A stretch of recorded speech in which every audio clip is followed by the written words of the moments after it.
جس عورت میں یہ 3 نشانیاں موجود ہوں تو ایسی عورت سے جلد ہی جان چھڑوا لینی چاہیے۔ کہتے ہیں حضرت علی رضی اللہ تعالی عنہ سے ایک شخص نے پوچھا کہ منحوس عورت کی نشانیاں کیا ہیں، تو آپ رضی اللہ تعالی عنہ نے فرمایا ایسی عورت میں 3 نشانیاں ضرور پائی جاتی ہیں، اگر کسی عورت میں یہ 3 نشانیاں واضح ہو جائیں تو اس سے فوراً اپنی جان چھڑوا لو۔ یہ 3 نشانیاں کون سی ہیں، مکمل تفصیل آپ کو بتائیں گے، ویڈیو کو آپ نے اسکپ نہیں کرنا اور آخر تک لازمی دیکھنا ہے۔ پیارے دوستو، یاد رہے کہ ساری عورتیں منحوس نہیں ہوتی، بلکہ ہمارے معاشرے میں نیک اور پارسا خواتین بھی موجود ہیں۔ اس سے پہلے کہ آپ کو منحوس عورت کی 3 نشانیاں بتائیں، آپ کو عورت کی چند نیک خوبیاں بتاتے ہیں۔ تمام لڑکیاں یہ بات یاد رکھیں کہ جب بھی عورتوں کی نیک خوبیوں کی بات ہوگی تو شوہر کی فرما برداری سر فہرست ہوگی۔ قرآن پاک میں اللہ تعالیٰ فرماتا ہے نیک عورتیں وہ ہیں جو فرما بردار ہیں اور خاوند کی غیر موجودگی میں اپنے مال و آبرو کی حفاظت کرنے والی ہیں۔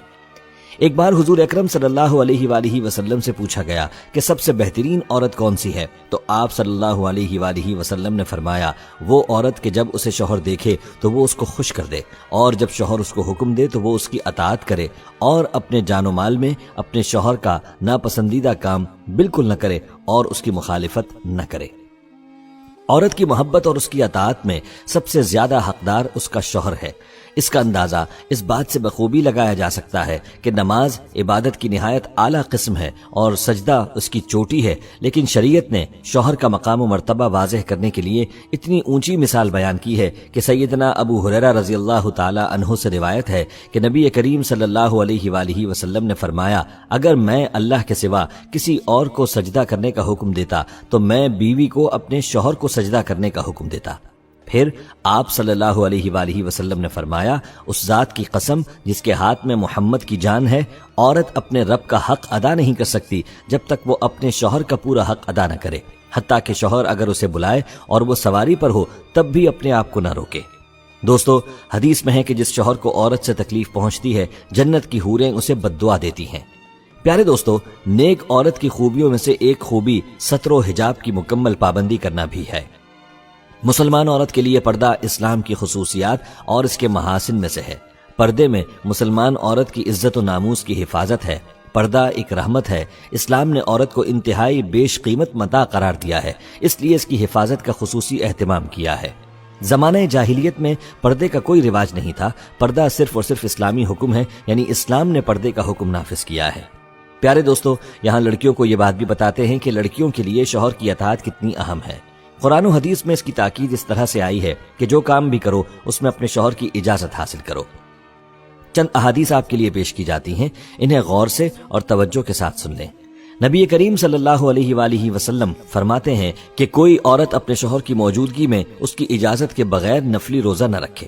پیارے دوستو، عورت کے لیے حکم ہے کہ شوہر کی اجازت کے بغیر کسی کو گھر میں داخل نہ ہونے دے، جیسا کہ نبی کریم صلی اللہ علیہ وآلہ وسلم کا ارشاد ہے جب بھی کوئی مرد کسی اجنبی عورت کے ساتھ خلوت میں ہوتا ہے تو ان میں تیسرا شیطان ہوتا ہے، اس لیے عورت کو چاہیے کہ وہ کسی مرد کو اجازت نہ دے کہ وہ اس کے شوہر کی غیر موجودگی میں گھر میں داخل ہو۔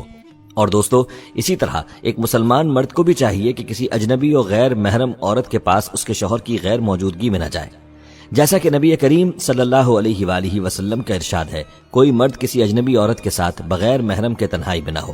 اسی طرح عورت کے لیے ضروری ہے کہ وہ شوہر کی اجازت کے بغیر کسی غیر محرم سے بات نہ کرے۔ اس بارے میں ارشاد ربانی ہے اے ازواج نبی، تم دیگر عورتوں کی طرح نہیں ہو، اگر تمہیں خوف ہے بس تم اپنی آواز میں لچک نہ پیدا کرو جس سے مریض دل انسان لالچ کر بیٹھے، اور تم بھلی اور درست بات کرو۔ دوستو، معلوم ہوا کہ عورت کی آواز بھی پردہ ہے، وہ اجنبی مرد کے ساتھ ان شرائط کے ساتھ بات کر سکتی ہے۔ نمبر 1، آواز میں لچک، شیرینی اور مٹھاس نہ ہو۔ نمبر 2، صرف بقدر ضرورت بات کرے۔ نمبر 3، پردے کی اوٹ سے بات کرے، جیسا کہ ارشاد ربانی ہے اور جب تم ازواج مطہرات سے کوئی چیز مانگو تو پردے کے پیچھے سے مانگو، یہ تمہارے اور ان کے دلوں کے لیے کامل پاکیزگی ہے۔ دوستو، اس آیت میں اگرچہ ازواج مطہرات سے خطاب کیا گیا ہے مگر یہ حکم امت کی ساری خواتین کو ہے۔ جب امت کی ماؤں سے پردے کی اوٹ سے مانگنے کا حکم دیا گیا ہے جبکہ وہاں شک و ریب کی کوئی گنجائش نہیں، تو باقی خواتین جنہیں یہ مقام و شرف حاصل نہیں ان پر پردہ کرنا اور ضروری معلوم ہوتا ہے۔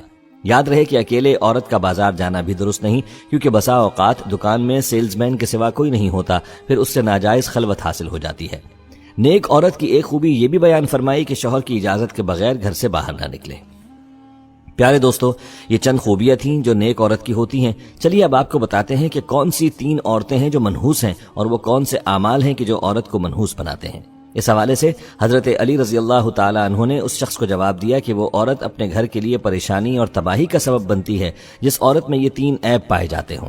پہلا یہ کہ وہ اپنے گھر والوں کی غیبت کرتی ہو اور اپنے گھر کی باتیں ادھر ادھر لوگوں میں پہنچاتی ہو، اور دوسرا یہ کہ وہ ہر بات پر جھوٹ بولتی ہو، اور تیسرا یہ کہ وہ اپنے شوہر کی نافرمانی کرتی ہو۔ دوستو، یہ 3 عیب ہیں جس عورت میں ہوں گے تو وہ اپنے ساتھ اپنے گھر والوں کو بھی برباد کر دیتی ہے۔ ان منحوس اور بری عورتوں کی وجہ سے گھر کا سکون تباہ ہو کر رہ جاتا ہے۔ ہر عورت کو چاہیے کہ وہ ان تینوں کاموں میں خود کو روکے۔